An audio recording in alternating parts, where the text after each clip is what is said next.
지난 한 해 우리는 길갈을 기억하기 위해서 노력하며 살아왔습니다. 길갈은 어떤 곳입니까?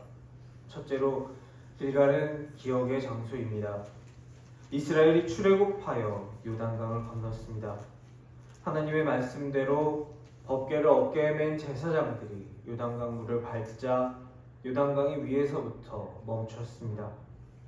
그들의 조상들이 홍해를 마른 땅을 밟고 건넜던 것처럼 이스라엘은 요단강을 마른 땅을 밟고 건넙니다.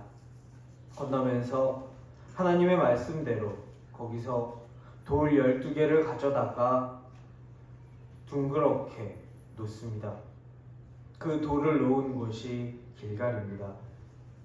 나중에 그 요단강이 마르고 마른 땅을 밟고 건넜음을 직접 경험하지 않은 그들의 자손들이 이 돌들을 놓은 길갈에 방문하게 되면 그 신기하게 배치되어 있는 돌을 보고 궁금증이 들 것입니다. 아무리 보아도 자연적으로는 그렇게 될 수 없는 모습이기 때문입니다. 그들의 부모에게 이 돌들이 무슨 뜻인지 물을 때에 하나님이 누구신지, 하나님이 우리에게 어떤 일을 행하셨는지 증언하라는 의미에서 하나님께서는 길갈에 돌 12를 세우게 하셨습니다. 세계에서 가장 강력한 나라 이집트, 우리 하나님이 그 이집트를 이기셨다. 그들의 군대와 그들의 백성과 파라오를 이기셨다. 이집트에 있는 모든 신들을 다 더해보아도 우리 하나님 한 분만 못하다 증언하라는 것입니다. 그 하나님이 이집트의 노예였던 우리를 건져내사 지금 우리가 사는 이 땅, 젖과 꿀이 흐르는 약속의 땅을 우리에게 주셨다. 이곳에서도 우리로 하여금 승리하게 하셨다 증언하라는 것입니다. 그래서 길갈은 기억의 장소입니다. 오늘 우리는 사울의 이야기를 보고 있습니다. 이 사울에게 있어서도 길갈은 기억의 장소입니다. 사무엘상 11장에서 사울은 길갈에서 이스라엘의 첫 번째 왕으로 등극합니다.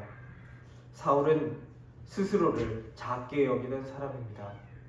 사무엘상 9장 21절 사울이 대답하여 이르되 나는 이스라엘 지파의 가장 작은 지파 베냐민 사람이 아니니까 또 나의 가족은 베냐민 지파 모든 가족 중에 가장 미약하지 아니하니까 당신이 어찌하여 내게 이같이 말씀하시니까 하니 사울은 자신이 왕에 어울리는 집안, 왕이 될 만한 그런 곳의 사람이 아니라고 생각했던 것 같습니다.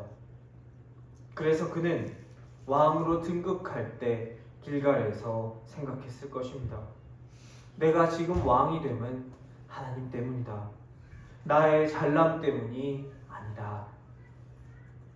이스라엘이 이집트를 탈출하고 약속의 땅에 들어간 것이 그들이 강해서가 아니며 그들이 뭔가 엄청난 일을 행해서가 아니며 그들이 특정한 조건들을 충족해서 그들의 힘으로 된 것이 아님을 하나님의 선물임을 기억했던 곳이 길갈인 것처럼 사울 역시 그의 그됨은 그가 왕 될 수 있었음은 오직 여호와 하나님의 은혜였음을 길갈에서 기억했습니다. 길갈은 선택의 장소입니다. 신명기 11장 30절을 보면 그리심산과 에발산에서 축복과 저주를 선포할 때 그 가운데에 길갈이 등장합니다. 길갈은 축복과 저주가 선포되는 곳 가운데에 있습니다. 이쪽으로 가면 축복이고 저쪽으로 가면 저주인 그 갈림길이 길갈입니다. 하나님의 명령을 들으면 복이고 알지 못하던 다른 신들을 따르면 저주인 그 갈림길에서 이스라엘은 하나님을 선택합니다. 오늘 사울은 길갈에 서 있습니다. 그곳은 기억의 자리요, 선택의 자리입니다. 하지만 안타깝게도 사울은 오늘 기억의 자리를 기억하지 못했습니다. 그곳은 이스라엘이 지금 여기까지 올 수 있었던 것이 그들 때문이 아니라 하나님 덕분임을 기억하는 자리였습니다.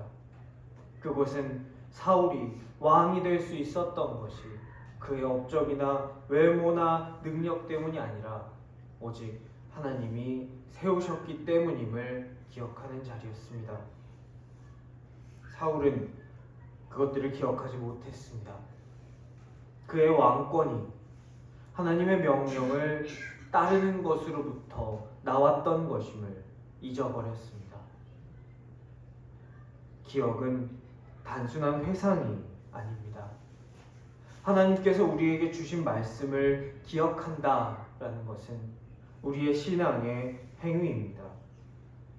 노벨 문학상을 탄 한강 작가의 말처럼 기억함으로 인해 과거는 현재를 도울 수 있고 죽은 자가 산 자를 구할 수 있습니다. 그것은 우리가 기억할 때 가능해집니다. 사울이 이스라엘의 역사를 기억했다면, 그리고 불과 얼마 전에 그의 과거, 그가 왕이 되던 그때를 기억했다면 그는 오늘 말씀에 나온 것과 같은 선택을 하지 않았을 것입니다. 기억을 하지 못한다는 것은 올바르게 선택할 수 없다는 것을 의미합니다. 길갈은 선택의 자리입니다.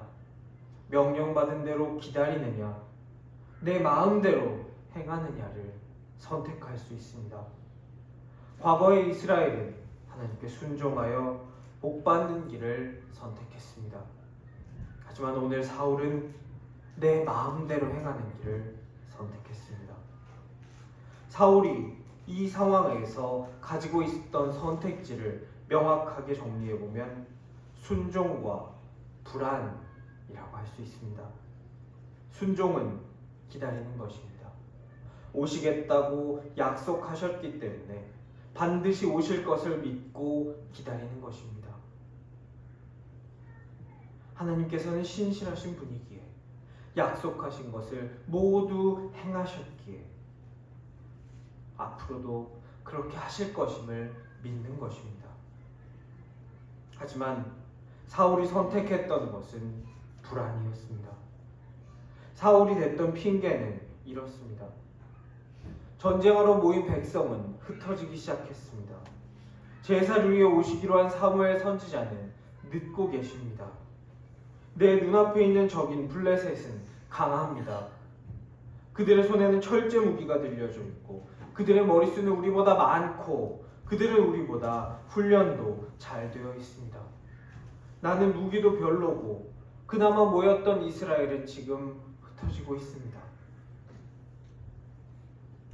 그래서 부득이하게 제사를 드렸습니다.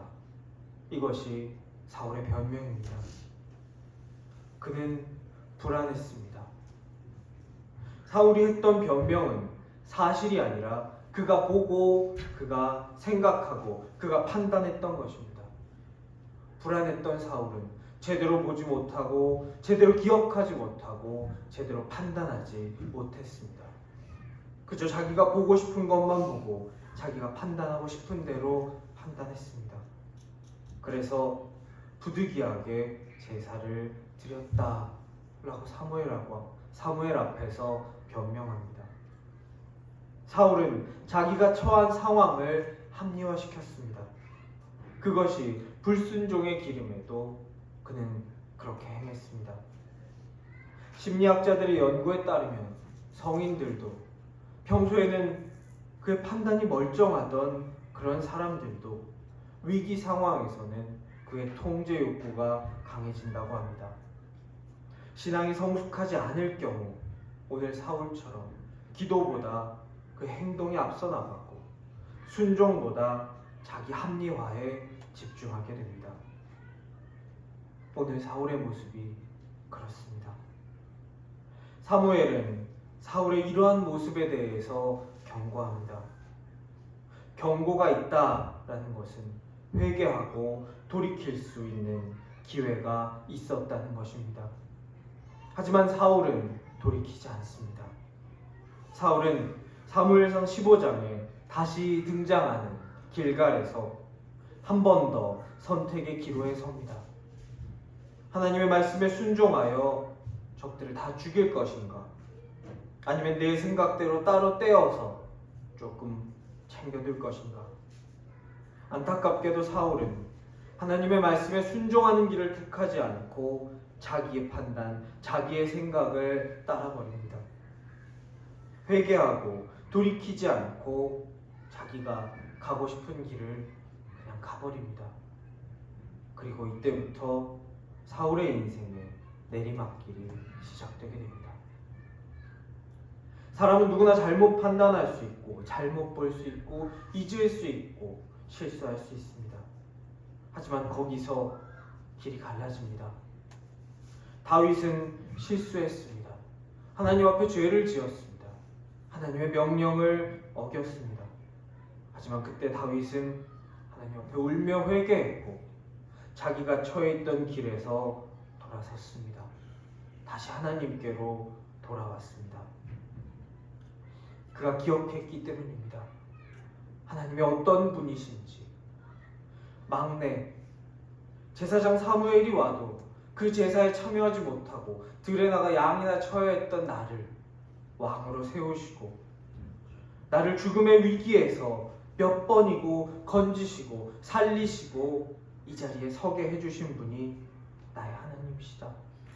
나의 하나님은 너무나 신실하시다.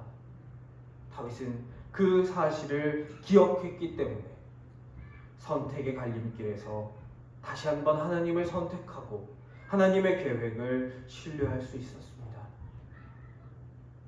이스라엘은, 사울은 길갈에 서 있습니다. 오늘날 우리는 길갈에 서 있습니다. 우리 앞에는 두 개의 선택지가 놓여져 있습니다.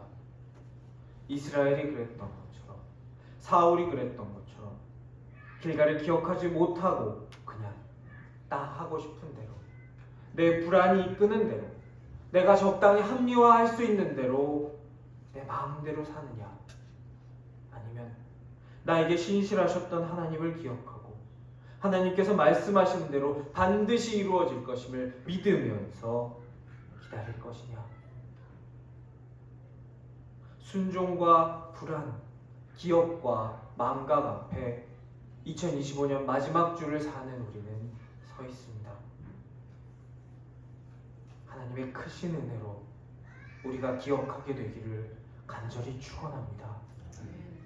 그래서 우리가 내 뜻이 아니라 하나님 뜻에 순종하기를, 불안이 나를 이끌도록 내버려 두는 것이 아니라 세파가 나를 어디론가 끌고 가도록 방치해 놓는 것이 아니라 불안이 나를 이끌지 못하도록 하나님의 말씀과 하나님의 신실하심을 기억하는 나의 기억과 믿음이 나를 이끌도록 우리의 마음을 붙잡고 하나님께로 다시 한번 나아갈 수 있는 2025년 마지막 주일을 사는 우리가 될 수 있기를 하나님의 이름으로 간절히 축원합니다.